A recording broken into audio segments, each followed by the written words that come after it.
En France, le Douglas représente seulement 4% de la surface forestière et permet de produire 15% des sièges résineux. Cette part devrait même atteindre 30% en 2030.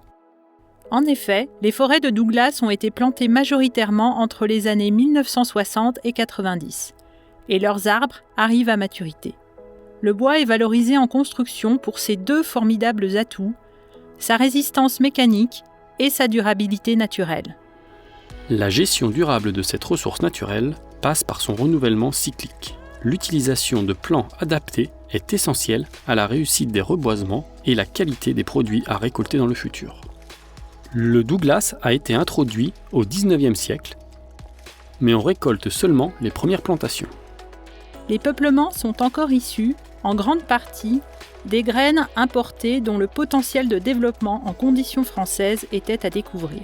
C'est pourquoi, très tôt, la France s'est engagée dans un programme d'amélioration. Son premier objectif était l'autosuffisance en graines, et c'est chose faite.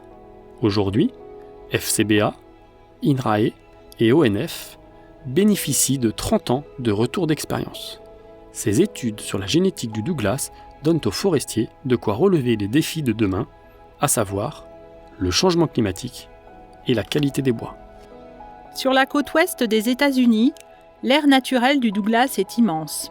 Elle s'étend sur une bande de 2000 km par 200 km, à partir du niveau de la mer et jusqu'à 2000 mètres d'altitude. La présence de l'espèce sur des sites aussi variés traduit une énorme diversité génétique. Cette diversité a été importée chez nous à travers 1000 références génétiques, suivies de près sur 200 hectares d'essais. Longtemps, le travail de sélection s'est opéré sur la provenance, c'est-à-dire le lieu de récolte des graines. Aujourd'hui, nous avons considérablement affiné les sélections en intégrant la notion de descendance, c'est-à-dire les liens de parenté au niveau de l'arbre. Les critères pris en considération concernent l'adaptation et la survie, en pépinière comme en plantation, mais aussi le débourrement pour éviter les gelées. La croissance joue sur la productivité. Des critères plus qualitatifs sont aussi intégrés, comme la branchaison ou la qualité du bois en évaluant la densité et la part de duramen.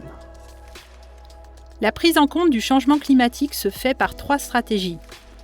L'étude de population du sud de l'aire d'origine, l'évaluation des références génétiques sur des sites contrastés et le suivi de la densité du bois, car celle-ci serait liée à la résistance à la sécheresse.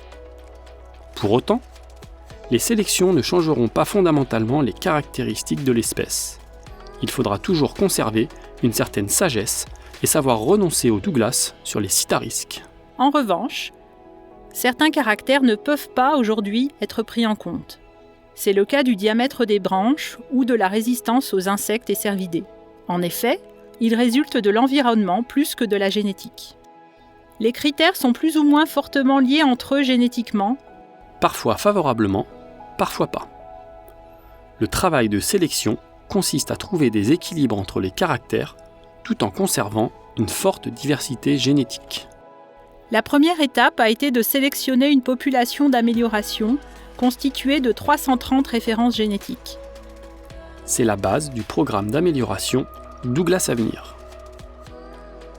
Cette population d'amélioration sera installée sur des sites de tests clonaux pour affiner les connaissances sur les arbres sélectionnés. Des parcs à clones serviront quant à eux à conserver les ressources génétiques à portée de main. Pour répondre aux attentes des utilisateurs de Douglas et assurer la diversité génétique des futurs peuplements, différentes variétés seront composées en sélectionnant un sous-échantillon de la population d'amélioration. Ces arbres seront installés dans les parcelles destinées à la production de graines. Ce sont les vergers à graines. Pour installer toutes ces parcelles, il faut multiplier les arbres sélectionnés. Comme en horticulture, on procède par greffage pour obtenir une copie identique de l'arbre sélectionné, ce qu'on appelle ensuite un clone. Ils sont utilisés uniquement en expérimentation et pour l'installation de vergers à graines. Le programme d'amélioration Douglas Avenir valorise 30 ans de recherche, soutenu par le ministère de l'Agriculture et de l'Alimentation.